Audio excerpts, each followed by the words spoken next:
Cordiales saludos, señoras y señores, y bienvenidos. Estamos nuevamente en este podcast dedicado a conocer el lado humano de los candidatos, porque cada candidato, en este caso a la Asamblea Nacional, tiene una historia. Ercilia Castañeda es nuestra invitada en esta ocasión. Ercilia, cordial saludo. ¿Cómo está usted? Estimado David, un cordial saludo, y a quienes nos están acompañando, viendo pues este diálogo. Un fraterno saludo en Imbabura, en Ecuador, y cómo no decir, pues, para nuestros mindalees que están en el exterior. Por supuesto que sí. Este diálogo es bastante informal, Ercilia. Yo te puedo tratar de tú porque te conozco además muchos años, y tratarte de tú no es faltarte al respeto, sino esa confianza que tenemos. Así que te voy a tratar de tú para empezar. De acuerdo, David. Ercilia, muchos conocen a la mujer luchadora, conocen a la mujer política, a la mujer líder, a la mujer, incluso a la mujer autoridad, porque fuiste también concejal de Otavalo y te han visto en estas lides. Pero poco se habla, y como hemos tenido estos programas, del lado humano del candidato. ¿Cómo te defines tú? Bueno, pues Ercilia Castañeda es una mujer que nació en una de las comunidades que menos servicios básicos tiene. Entonces, en la comunidad de Pucará de Velázquez. Ya. Y de ahí mis padres, porque no había agua, no había luz en ese entonces, cuando yo tenía los 6 años, las vías en mal estado, sobre todo no había agua. Entonces ahí han tomado mis padres la decisión de ir a vivir a Calpaquí, en donde ahí sí había hierba para los cuyes, había hierba para las vacas, había agua, había leña cerca, y ahí crecimos. Y uno de mis oficios primeritos de mi infancia era pastar vacas, porque teníamos animalitos. ¿Ya? Con eso salíamos, y de ahí vuelta. Y otro de mis cargos, ahora sabiendo, ha sido política, ¿no? Todo en la vida es política, dicen. A ver. Y a los 13 años en la comunidad me dice: tú que eres primera chica, mujer, que terminaste la escuela y estás en el primer año del colegio, dice, eres la más indicada para ser secretaria, porque en ese entonces no habían jóvenes indígenas que estén en el colegio. Entonces era la estudiante de la comunidad. Ya, como una especie de privilegio, como algo importante. Exacto. Dije, ¿y por dónde tengo que hacer? Y claro, ya me vieron, me imagino que vivieron las personas, sobre todo un funcionario del Ministerio de Agricultura, y dije, tranquila, no te preocupes de aquí. A ver, primerito, esta es la sesión de elección de cabildos, y el acto vamos a redactar así. Y me dio toda una estructura ya. Primer aprendizaje, dije, después de eso, y aunque durante la escuela, en el colegio, desde que tengo uso de mi razón, siempre estuve en la directiva. Era la presidenta, la vicepresidenta, secretaria, tesorera, coordinadora. Pero ¿te quedaste porque te gustó, o porque la gente vio en ti algo que no había en otras personas? Porque la dirigencia es complicada, ¿no? Es complicada, y siempre como que a veces los dirigentes ya rehuyen a eso, o faltan a la asamblea, o prefieren pagar la multa que de pronto le pongan en un cargo de esos. No, David, ahí no recuerdo haber hecho ni campaña, ni haber pedido apoyo, nada. Simplemente me decía, a ver, el fin de año tenemos recursos, tenemos actividades, y entonces ya te asume. Entonces, y ya iba sí, yo ya no quiero estar en la directiva. Decía, ya este año fuiste secretaria, ahora asume la tesorería. No, este año eras tesorera, a la vicepresidenta, y así sustantivamente hasta la universidad. Y ahí me fui pues aprendiendo muchas cosas, que era necesario el trabajo en equipo, que era necesario el tema de la honestidad, porque decían, de todos los fondos que tenemos, siempre tenemos recursos al fin de año y nos vamos, no había un año que no nos vayamos de vacaciones, de paseo. Entonces decía, oye, Ercilia, tienes que estar en esto, en esto. Entonces, de esa forma también me fui participando. Y de ahí mi papi también me motivaba, porque cuando entré a una escuelita unidocente, de la misma manera mi papi... ¿Cuántos alumnos eran? Ahí éramos 3 estudiantes y terminamos 2. No puede ser. Pero y pienso que ese ¿Eras buen estudiante? era un privilegio tener, sí, Claro. fui la abanderada de mi escuelita, Ya. pero ahí en cambio el único pero es que para cuando quería entrar al colegio me decía que no, porque de esa escuelita nadie se había graduado en el colegio y que no me podrían dar cupo, que lo más recomendable era que yo siga trabajando, a pesar de que era la mejor. La mejor, Claro, pero éramos dos estudiantes. Lo que sí puedo decir es que fui muy privilegiada. Tenía al docente dedicado para mí. Para las dos compañeras que éramos, pues, nos controlaba las tareas, las lecturas, y eso también siento que sí me ayudó mucho, me motivó a leer, a cumplir en las tareas, porque no podía escapar. Si hubiera sido como ahora 20 estudiantes, a qué rato revisaba las tareas la maestra, por último decía pase el siguiente de la lista, pero a 2 estudiantes no había escapatoria, tenía que hacer bien los deberes después de... Obligatoriamente tenías que cumplir. Sí es. Y ahí empieza tu vida prácticamente dirigencial. Desde muy pequeña. Desde muy pequeña. Y de ahí ya cuando accedí al colegio, y a pesar de sus limitaciones, en el colegio también terminé con escolta de pabellón nacional. Ah, caramba. Entonces no era coincidencia los dos estudiantes. No era porque eran dos estudiantes. Sí. Eras buena. Y de ahí tuve que trasladarme a Quito. ¿En qué colegio, perdón, te graduaste? En el colegio Jacinto Coyaguas. Ya, muy bien. De ahí trasladé a Quito y ahí nuevamente era esa... A la universidad. A la universidad, pero el mismo choque cuando se acercaron mis padres a la Facultad de Economía de la Universidad Central. No me querían dar el cupo tampoco porque decía que los provincianos casi era bien difícil que terminara la carrera y más aún de ese colegio. No había escuchado el nombre de ese colegio y el cupo era negado. Y total es que mi papi hizo bastantes gestiones, caminó hasta que por último dijo, ya que hiciste, le vamos a inscribir, pero los provincianos se dedicaban de el lunes comprar pasaje, el martes viajar, el miércoles ir a clases, el jueves comprar el boleto, el viernes viajar. Así era el cronograma, ¿qué se puede decir? El estigma, el estereotipo claro, del provinciano. Provinciano. Y de ahí, total, es que me gradué, fui la primera en graduarme con los altos puntajes. Y ahí ¿Te graduaste de? De ingeniero bursátil. Ya, muy bien. De ahí paso seguido, dije, bueno, de aquí, a ver, tengo que... Y todo eso con sacrificio, el apoyo de mis padres. Y cursé el posgrado en la Flaxo. Fue otra limitante también. Al inicio me recibieron muy bien, chévere, pasé las pruebas, todo lo demás, y ya. Y cuando estuve ahí, no había omitido un formulario de llenar de que no padecía de ninguna enfermedad catastrófica. Ya. Y en efecto, yo no padecía, gracias a Dios, ninguna enfermedad catastrófica. Pero no llenaste el formulario. No llené el formulario, no marqué positivo. Ya. Pero mi barriguita, mi pancita iba creciendo, y una de esas me llama, me dice, oye, el formulario no está declarado con la veracidad, algo así, ¿no? Ya. Y por tanto tenía que abandonar la facultad porque en ese entonces, de acuerdo al reglamento, no podía faltar más de 3 días por un lado. Por otro lado también pues que no había habido casos hasta por imagen institucional en ese entonces que hayan estado estudiantes embarazadas y más aún estudiantes con niños en el aula. Lo cual iba a suceder en tu caso. Iba a suceder, pero lo que es la vida, el último día de las pruebas, vino mi labor de parto normal. Yeah. Tenía 10 días de receso, esos 10 días las tomé. Al día 11 estuve sentada en las aulas con mi hija en los brazos. Y la primera vez que pasaba eso. La primera vez en la historia de la facultad que tenía un estudiante muy precoz, decía un profesor francés. Mi hija era muy puntual. Entrábamos a clases 7 de la mañana, salíamos a las 9 de la mañana, pero 1 minuto más ni 1 minuto menos, 9 de la mañana mi hija se despertaba. Y a veces, una vez el profesor se retrasó 10 minutos y quería tomarse y no le dejó, dijo, lo siento, Toa, llegaste a las 7 de la mañana, yo llegué tarde, aquí quedan suspendidas las clases y todos nos vamos.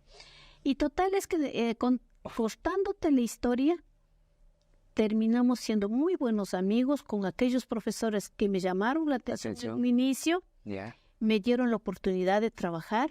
Fui la primera en graduarme de la promoción con altas calificaciones. Entonces son experiencias de retos que siempre he estado afrontando, y digo esto, regreso al origen todo este día, después de este cúmulo, y mi mami, después de todo esto me cuenta, dice, y mi hijita dice, para ti la vida ha sido bastante dura desde que naciste, y hasta ahora, dice, vas enfrentando retos sobre retos, y así. Y los vas superando. Así es. Eso es lo importante, porque los retos en la vida siempre los va a haber. Lo importante es superar esos retos. Y no quedarnos, porque la otra opción sería decir, bueno, ya me dijeron esto, ya ni modo, y ya me quedo. Pero en ese caso no ha sido mi caso. Mis padres me han apoyado, ahora mi esposo me apoya, y mi madre cuando yo nací me ha apoyado bastante, porque he nacido prematura a los 7 meses. ¿Y el parto fue en hospital o en la casa? En la casa, nunca me incubaron. Y ahí dice pues que mi mami hacía todos los sacramentos, pero ¿sabes con qué objetivo hacía mi mami y mis padres? No era para que viva, porque les había dicho que vaya donde San Agustín para que se lleve a la guagua. Que vaya a San Pedro, que se vaya, y por eso varios sacramentos me han hecho, y tengo varios padrinos, me han llevado a varias iglesias, y total... ¿Pero por qué? Porque decía que si es que llegaba a recibir tal sacramento, la niña para que muera, porque definitivamente dice que mi mami cuenta que todo mi cuerpo era de color medio verde, morado, los deditos todavía tenían así casi juntos. Entonces sí, mi mami cuenta, era una realidad muy dura. Mi mami dice que solo pensaba que esta noche ojalá amanezca muertita. Momentos duros para tus padres. Todos los sacramentos que le sugería, pero era para que descanses en paz, en otras palabras. Que ahora de todos mis hermanos somos 7 hermanos, uno falleció, ahora estamos vivos 6. En talla, en estatura he crecido un poco. ¿Eres la primera de la familia? Yo soy la número 7 de los 11 partos que tiene, ocupo el 4º lugar. Y eso tiene sus ventajas o desventajas, porque te pregunto, bueno, en toda familia, la que está más grandecita es la que tiende a tener más responsabilidades, por no decir otra cosa. En mi caso no es así, David. Tengo mis hermanos mayores que me han dado todo ventajosamente. Tengo 2 hermanos varones.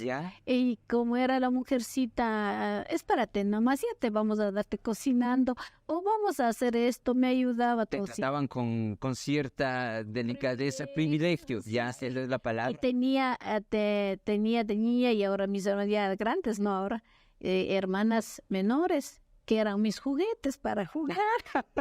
Y entonces los unos me cuidaban. Y los otros jugaban. Jugábamos, sí. Y mi hermana, la última, mi mami tuvo a los 45 años, de mi última hermana. Ella prácticamente era juguete, y con ella hacíamos muñequitas, y hasta ahora nos llevamos muy bien. Entonces debes haber pasado muy divertida. Sí, muy bastante divertida.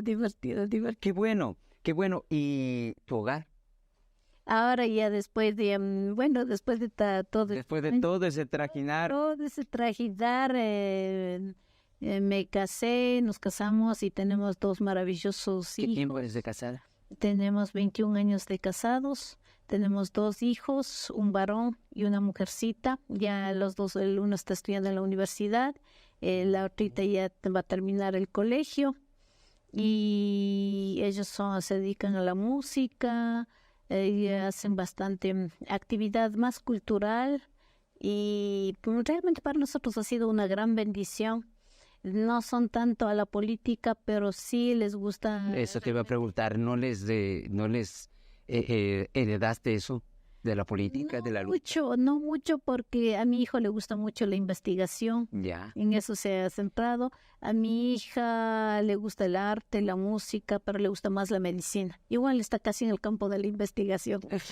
Claro. Bueno, y es que los jóvenes también ahora ven en la política algo que no está bien y es muy poco atractivo para los jóvenes. Bueno, ahí lo que ellos siempre están preocupados es, dice mi hijo, Claro, ¿cómo es? cómo va avanzando, dice la tecnología, y quisiera investigar sobre este tema. Le gusta más la carrera del papá, de los materiales, la resistencia. Está pensando en cómo hacer estas construcciones más amigables al ambiente. También mi hija dice, me gustaría ser médica, entonces son sus sueños. ¿No? Pero bueno. ¿Tú qué quisieras?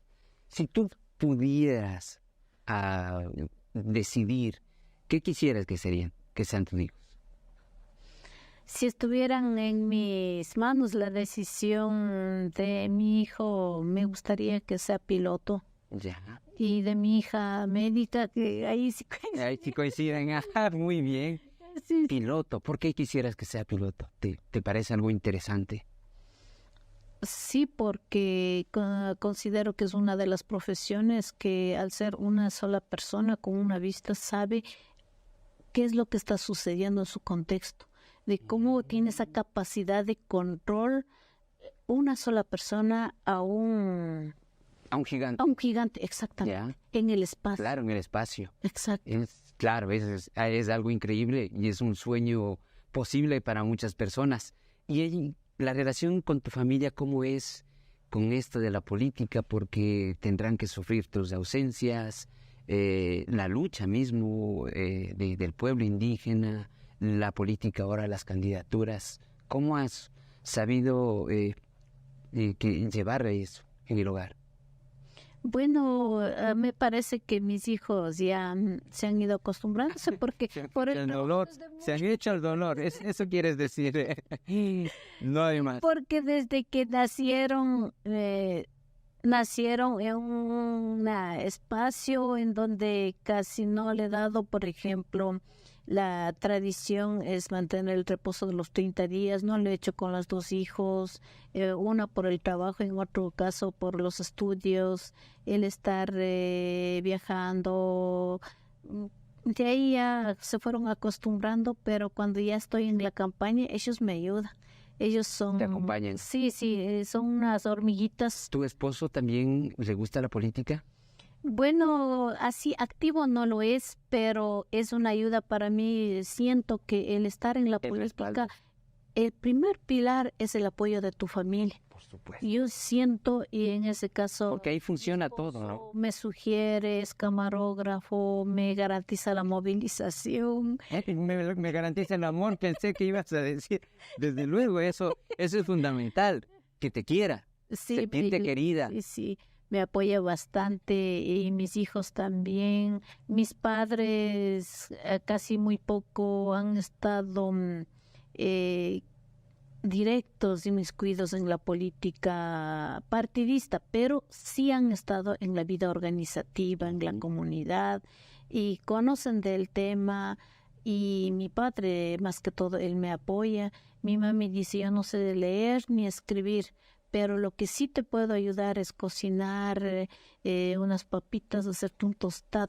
Come, apoyar, claro, porque esto es de largo aliento. ¿Qué le molesta a Ercilia? La deslealtad. Los seres humanos no somos perfectos, tenemos errores. Considero que lo más importante es la lealtad. Uh-huh. ¿Y has tenido esas experiencias de gente que te ha sido desleal? Bueno, hay experiencias y que al menos en esos casos prefiero más bien ver y caminar, coger el atajo. Pero es lo que veo que te impacta más, ¿no? ¿Tú eres de vida social con tu familia? ¿Hacen reuniones, fiestas? No tanto la vida social, más bien una vida cultural, pero muy privada. Yeah. Mis padres, los dos son huérfanos. Uh-huh.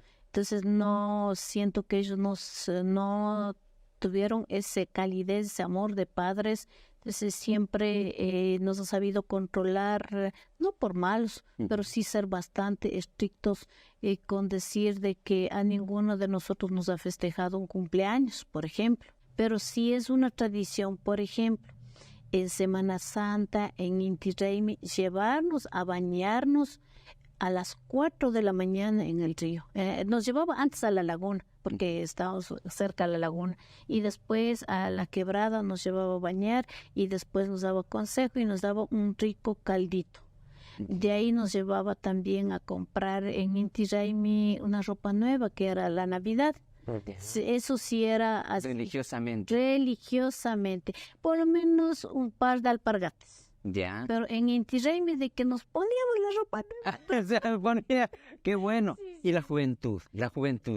Y de ahí de juventud nos encanta. Ahí sí me gustó la vida social. De joven participé de una iglesia evangélica en Otavalo, y de ahí conformamos un grupo. Primero iniciamos realizando actividades más bien de comida para sacar fondos. Después conformamos un grupo de música, y de ahí íbamos visitando. El típico grupo juvenil. El típico, y de ahí sí, pues ya... Y los paseos también, ¿verdad? Los paseos no pueden... Claro, no puede faltar, porque un grupo juvenil que se respete tiene sus paseos. Sí, por eso hemos tenido ese privilegio de conocer la costa, la sierra, la Amazonía. Eso sí, desde que tengo uso de mi razón, desde la escuela, el colegio, la universidad, en la iglesia, hemos organizado los paseos, y son bonitos momentos. Ahí compartes todo ese tiempo. Tal vez en una reunión te reservas, dices, no, esto no voy a contar, pero en un paseo te... Claro, todas. Sí. Te fluye, ¿no? ¿Y cuándo le conociste a tu esposo? ¿Y en dónde? ¿En la comunidad? A mi esposo le conocí en la iglesia. Yeah. Y de ahí igual estudiábamos en Quito. Bueno, me enteré que ha estado estudiando. ¿Lo conociste en la iglesia? Sí, lo conocí en la iglesia. Eso puede ser interpretado hasta incluso como una señal divina, ¿no? Así es. Y de ahí era mi tutor de matemáticas, sabía más de matemáticas, en algún momento necesitaba, y de ahí pues ya nos llegamos a conocer, y hasta que llegamos a casarnos. Y ¿cuánto tiempo estuviste de novia? 2 años. ¿Cuántos años tiene él? Él tiene 55 años. ¿Y tú? 46 años. ¿Cuántos años te lleva? 9. Casi 9. 9 años. ¿Ya? ¿Y qué le viste a él? ¿Qué fue lo que más te atrajo? Él es un semblante bastante serio, como suele decir, bravo, pero no es así. No es bravo. No es ni bravo, ni tosco. Pero te lo han dicho, ¿no? Sí. Y oye, dice, ¿cómo conversas? Dice, ¿ya alguna vez conversas? ¿Alguna vez te ríe? ¿Ya? Pero su rostro es una es su forma de ser. El rostro le ves frío, tajante, cortante, pero ya en su accionar es todo lo contrario. Le pueden describir viéndole así. Yo alguna vez un sobrinito mío le dijo a mi hijo, oye, Lucho, ¿y no te da miedo de tu papá? ¿Por qué? Si mi papi me quiere más que mi mamá. No puede ser. Sí. ¿Y cómo reaccionó? Y de ahí nosotros le tenemos miedo porque tiene cara de bravo, dice. Pero es solo su semblante. Es su semblante, nada más. Yeah. De ahí bastante detallista, atento. Yeah. Es ¿Cómo te conquistó? Le gusta bastante escuchar música instrumental, concentrar, meditar. Nada de algo que me gustó de él es la disciplina que tiene. La disciplina, sí, a ver, dijiste que vas a hacer esto, tiene que ser esto y tienes que hacer las cosas no perfectas, pero sí correctas. Y tienes que hacer todo el esfuerzo posible para que los... Entonces, ahí me parece que nos empatamos. Muy bien. Y el hecho de que tu esposo te tenga esa paciencia también y ese apoyo ha significado mucho para ti para continuar este trayecto, porque es muy difícil para una mujer, indígena o no, ser política es complicado. La violencia hoy, más que nunca, se lo puede evidenciar claramente. Y tener a alguien que te respalde porque lo otro es... Y se ha visto, te digo porque se lo ha visto, ¿no? Hay políticas que ya a su familia les dicen hasta ahí. O sea, no más. Y sucumben, ¿no? Pero en tu caso no ha sido así. Hasta ahora, bueno, no. Hasta Que no me vaya, estoy en la dirigencia. Ay, como toda casa no hay problemas. Hay algunas cuestiones que de pronto ya como que quieren salir del contexto, la violencia política está latente. Y hay pero eso afecta a la ratos familia. como que me vaya a decir que me preocupo de que de pronto y ahora no, mejor no me voy. No te dejes, vamos, te acompaño, vamos. ¿Y cómo es decir en la casa? Bueno, en la casa algo que poco hago es cocinar. No soy tan buena cocinera. No sé por qué. Pensé que me ibas a decir eso. No sé por qué, pero no le haces mucho a la cocina. No le hago mucho a la cocina. Algo que he aprendido, me gusta hacer comidas de grano. Ya. Es lo que le gusta a mi esposo. No sabe, por lo menos en eso ya le acerté.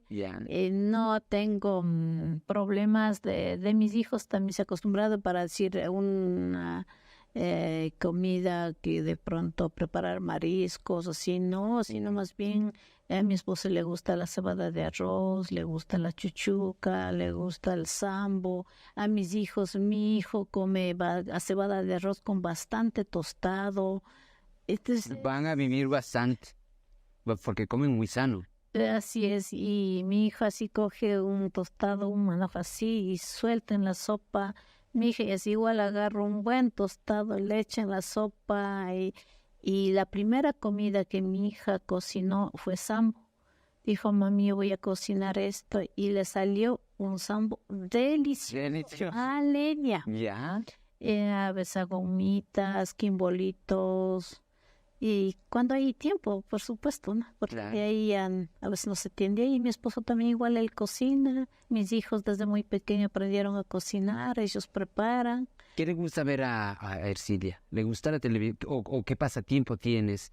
¿La televisión, las películas, el deporte, no sé?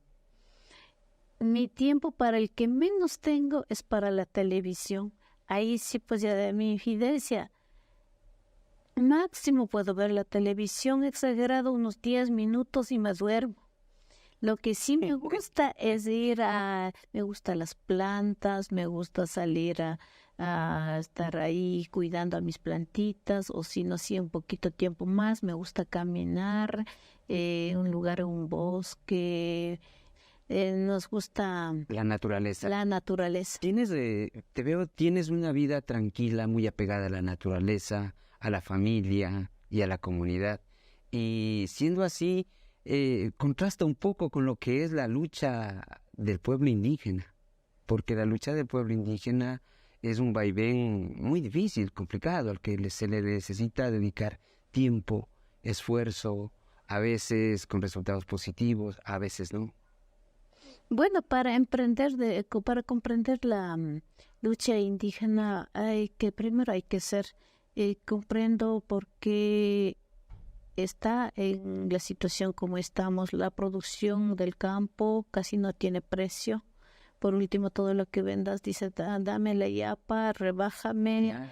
Y no saben cuánto le costó al agricultor. ¿Cuánto es el sacrificio que es? Hoy mismo, por ejemplo, tenemos plantaciones de limones, el saco está a $4.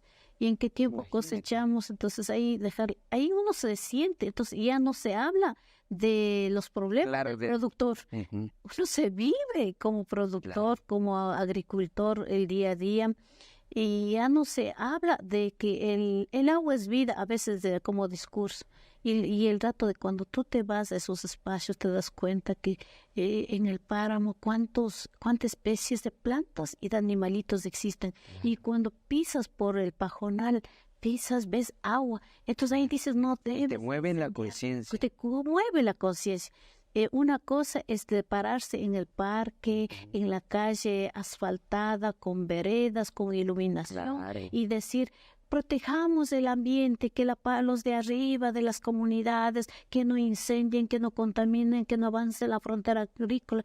Es decir, que a más de lo que están limitados de todos los servicios, todas las bondades, relegados en muchos casos. Relegados, están echados de culpa de no incendiar, de no botar basura, de no hacer, de todo, cuando no se dan cuenta que el que está arriba es el que está más cuidando y abajo simplemente es un mero discurso. Entonces, por ese lado también se puede decir por qué es importante conservar la naturaleza, porque cuando tú te paras a un árbol ves, no está solo el árbol, en el árbol hay otras plantas y por eso también con estas visitas, a más del tema ambiental, también ver otras iniciativas que si es posible en las reservas, por ejemplo, desarrollar el tema del turismo, que el turista no viene por ver los grandes edificios o las grandes autopistas, sino más bien pues vienen a ver toda esa riqueza que en otros países a lo mejor no existen. Entonces nos vienen a visitar y cómo puedes aprovechar. Y con toda esta experiencia estamos desarrollando un pequeño emprendimiento. Tuyo, propio, de la familia. De la familia. ¿Y en qué consiste? Compramos un terrenito donde todo estaba seco. Primero planificamos en una producción en terrazas, cultivos en terrazas, y nos dimos cuenta que no teníamos canal de riego. Empezamos a experimentar con la cosecha de aguas lluvias y hicimos una reserva en la parte más alta y ya estamos casi por los 5 años con esa actividad.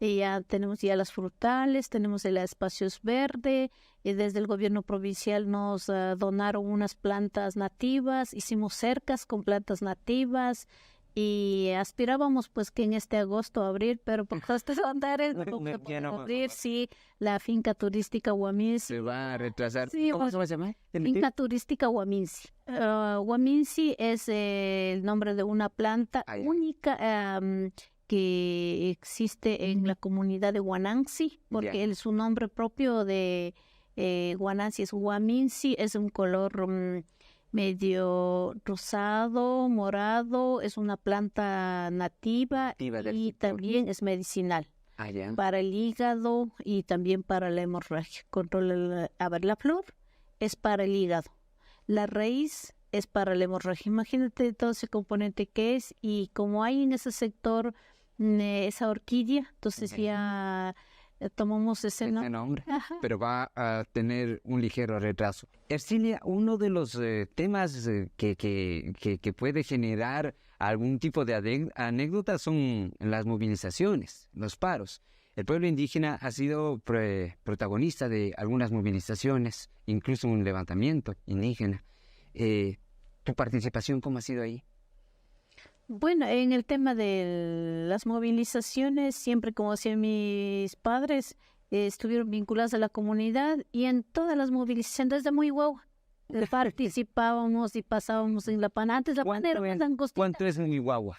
Desde muy guagua, ¿cuántos años? Muy guagua, estamos hablando desde activamente los 13 años. Cuando ya fui secretaria. Claro, pero antes te llevaban. Me llevaban desde chiquita, entonces estamos hablando del año 85, 90, 10 años. Ya andabas. Ya andaba de las organizaciones, a los paros, cocinábamos en la pana y de ahí comíamos y así hacíamos veladas, ¿no? Ya. Me imagino que ya eso desde la famosa, vamos, el levantamiento de los 90 del Inti Raymi, en esos todavía guagua, no tan, Claro. no tan grande. No tan grande. Y Bueno, de ahí, pero bueno, eso en la parte organizativa, siempre activa, aunque no dirigente provincial, nacional, no. ya. Pero de ahí, otra de las anécdotas de la dirigencia estudiantil, ahí pues siempre nuestro colegio Jacinto Coyahuaso éramos Ujú. un poquito más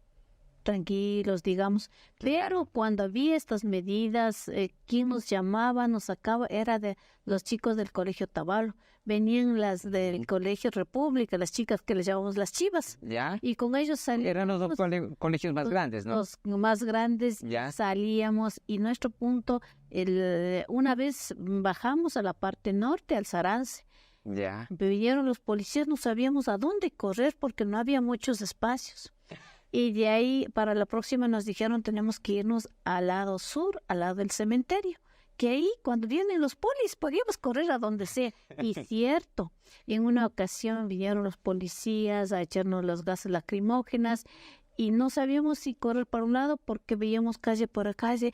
Pero eso quiere decir que tú estabas o sea, en la protesta, o sea, en la primera línea. Eso que hay- sí, siempre en primera línea. Porque también hay quienes dicen, me voy al paro, pero están desde atrás viendo que no te pase nada, obviamente, ¿no? Entonces tú estuviste en la línea, Sí, como dicen, en la línea de batalla. al ser que siempre estar en la directiva, entonces los de la directiva nos tocaba encabezar. Claro. Entonces tuvimos- Arengando. Así es. Y de ahí decía, la primera, si los polis vienen, tenemos que irnos corriendo al cementerio. Pero en ese entonces el cementerio tenía matorrales, no era como ahorita que Ya. estamos organizadito, limpio. Y en una de esas vinieron muchos policías, recuerdo. Sí, Debió haber sido larga las manifestaciones, entonces había claro. Pidieron refuerzos. refuerzo Ya. y no sabíamos a dónde más, pero lo único que se nos ocurrió es meternos a esas tumbas viejas, botadas, nos acostamos por ahí y dijo, ya podemos salir, se tranquilizó.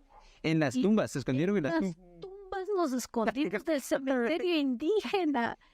Puede- Y ahí todo, cuando salimos, ¿y dónde estábamos? No sé, verán, ahí les van a dar mal viento, les van a dar mal aire, les van a dar diarrea, no van a poder dormir. Nada, David, absolutamente. Claro, es que además del miedo que te coge el policía, o sea, lo último que debes de haberte puesto a pensar es que te vas a acostar en una tumba, ¿no es cierto? Nada, ni pensar ni nada. Lo único que pensaba es que cualquier cosa puede pasar, pero menos de dejarme agarrar. la policía. Claro, claro. Nada que la policía me agarre, podía ser cualquier cosa. Otra anécdota, así mismo, ¿no? Estuvimos tranquilos marchando por la Bolívar con todos los eslóganes, todo. Y llega la policía, nos querían corretearnos, salimos por... Pero llegaron de una, porque a veces llegan, dialogan con los dirigentes y, bueno, tratando un poco de apaciguar, pero que esta vez llegaron de una a tomarnos. casi lo que sí, algo que teníamos es que casi no podíamos conversar con ellos. Ah, ya. Sí, el lema era que no tenemos nada que conversar con los polis.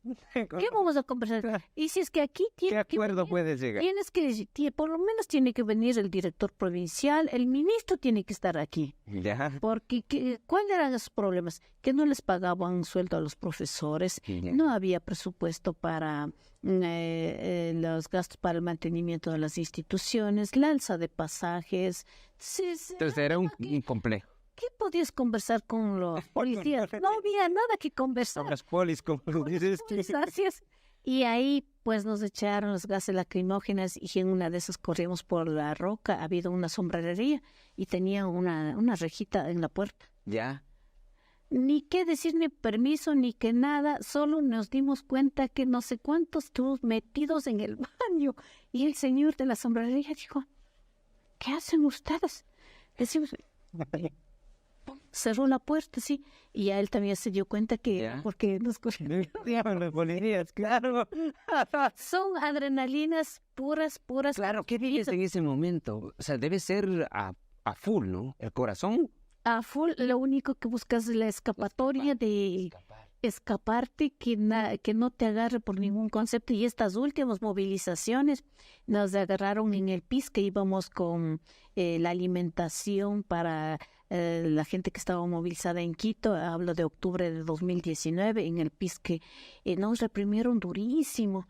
Y ahí sacamos un poco de periódico y por ahí vimos, pues ahí había una vegetación seca. Entonces, incendiemos, no, prendamos fuego.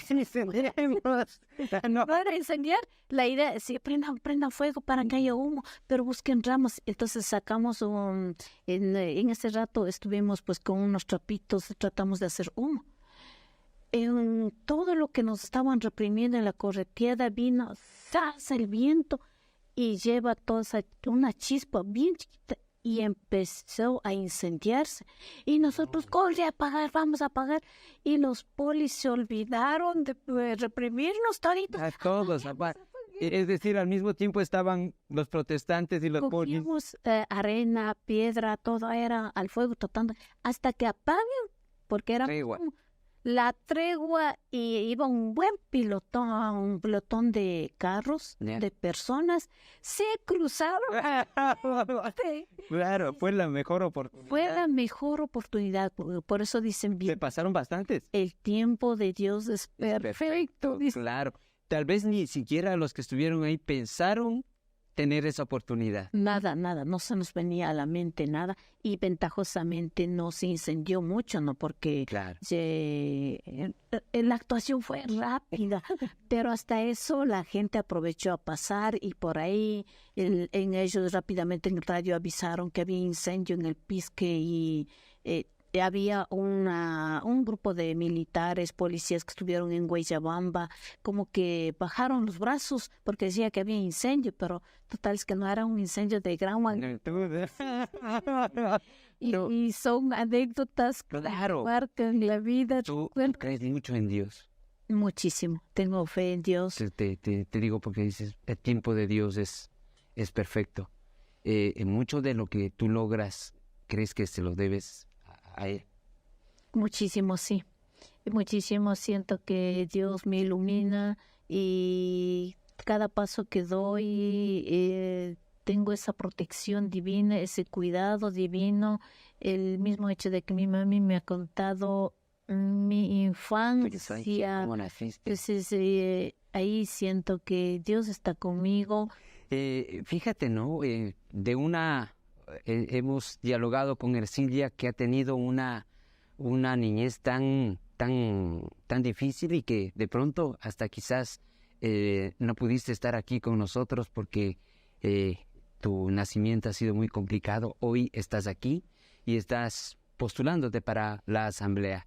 Hemos conocido a Ercilia Castañeda, a quien queremos agradecerle por haber participado en este podcast. Es la candidata a la asamblea en representación del movimiento Pachacuti de la provincia de Imbabura. Tal cual la ven, tal cual se ha mostrado aquí. Un ser humano como todos, con una historia que contar. Gracias, Ercilia. Gracias a ti, mi estimado David. Pues siempre decir, pues invitar a Imbabura, que asumamos con mucha responsabilidad estas elecciones de agosto. Son bastante decisivas, y en ese sentido es muy importante que podamos comunicar todo este trabajo, esta lucha que se ha realizado. Es importante organizarnos, movilizarnos, para que en esta ocasión la Asamblea Nacional esté representada por hombres, mujeres honestos, serios, responsables, que lleve esa vocería hacia la transición institucional, a recuperar la confianza de la Asamblea Nacional. Yupaychani. Yupaychani. Señoras y señores, nos vemos en el próximo podcast. Muchas gracias.